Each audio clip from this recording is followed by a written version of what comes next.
అన్నేందబ్బా సప్పగా మాట్లాడుతుండు, ఏం చెప్తలేడా. నేను ఓడిపోయిన వాళ్ళ గురించి పడిపోయిన వాళ్ళ గురించి మాట్లాడదలుచుకోలే, నిర్ణయం తీసుకున్నాను. ఒక్క ఏటుకు పోయాడ వండుకున్నారు. వెనకటికి టైసన్ నాకౌట్ కొట్టిండు కదా, ఒక దెబ్బకి అన్నీ అయిపోయినట్టు.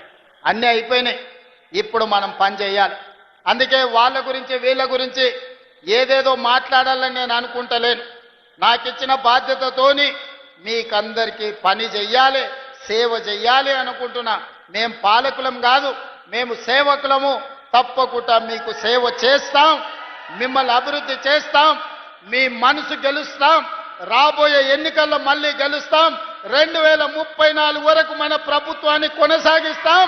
ఆదిలాబాద్ సమస్యలు పరిష్కరిస్తా, ఇక్కడికి ఎయిర్పోర్ట్ తెస్తా, ఇక్కడికి పారిశ్రామిక వాడ తీసుకొస్తాం. తుమ్మిడి హెట్టి దగ్గర గోదావరి జలాల కోసం ప్రాజెక్టు కట్టి ఆదిలాబాద్ను అభివృద్ధి చేద్దాం.